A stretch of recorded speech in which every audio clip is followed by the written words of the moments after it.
One day, don't judge me, I almost bite the head off of one of my elders. There's no way I cannot say. I was in Terrace, BC. From where our main church was to a small group that we have is close to 45 minutes an hour. And that's in a village. Me, you will know with me, if there's 1%, 2%, it doesn't matter. I'll give you the same exact service. I don't go for numbers. Man, that was Wednesday night prayer meeting. Winter time. There was a snowstorm coming, but they didn't give it a full exact time. I was like, it's Wednesday night, I have to present, I'll go. I say bye to my wife. And the human side of me, that's why I say, don't judge me. I say, baby, if I don't come back, you know I love you. Eh? Don't get married again. Eh? Keep thinking about me. I went. As I was going, it started snowing. I make sure I arrive. And I say, Lord, you will take care of the rest when I return. That's not my problem right now. I make sure I arrive. When I arrive, there was no one. No cell reception. I was like, okay, they were running late. I'm okay with that. And we have the Asian time. We have the Jamaican time. We have the island time. And if you have ever been into a native community, they have a different time zone. And they don't know, let me leave it at that.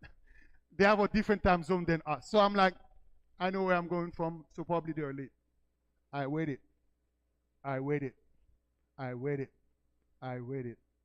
Until an hour passed.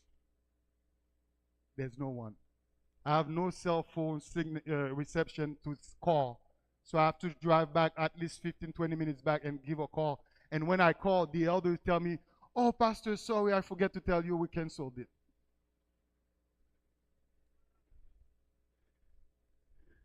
I was like, are you serious? You know there was a snowstorm, right? He said, yeah, that's why we canceled it. I'm like, are you serious right now? You know I was in Terrace to drive coming here, right? He said, yeah, Pastor, sorry. And he was apologetic. I understand it, but I was like, I could have died in my head. And not once they say, Pastor, thank you. Even though we forget to call you, you are still willing to serve. Not even once I got credit, and it's okay.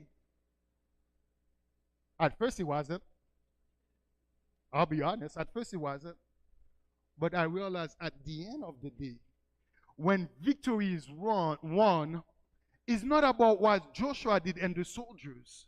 It's not about what Moses and Aaron and Hur did on the top of the mountain. Who got the credit? They said, Jehovah got the credit. God got the credit. So much so they say, the Lord is my banner. Some of us will just be a blurb in the history of the Lasalle church. Some of us might refuse to serve because we will not get credit. Some of us might come when no one knows and nobody will acknowledge it. But we have to understand it's not about us, but it's about the Lord that is my banner. And I want to assume and believe that if we change our mindset or mentality, that regardless if you say, Pastor, that was a good sermon. Regardless if you say, oh, Pastor, thank you for praying for me. Regardless if you say, Pastor, I was in trouble and God sent you at the appropriate time. Regardless if you give me any credit, we can still rejoice and say, the Lord is my banner. Because we have been faithful to the one that called us. Oh, I don't know for you. Victory is found in collaboration and the faith that we have in God. We might have good leaders. We might have bad leaders. We might have so-so leaders. But at the end, if all of us come together, at the end, if all of us unite under the banner of God, we will be victorious.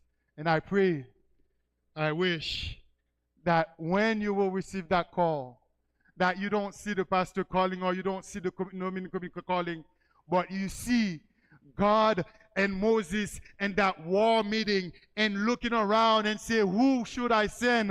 Who will step up? Who will serve? And you, I hope, you will look beyond the pastor that you have right now. I don't know for past pastors. I don't know for future pastors. But I'm going to tell you right now, I'm still lacking. But I pray that you will pass beyond that pastor, that leadership, and you say, yes, Lord, I want to serve you wherever you want me to be.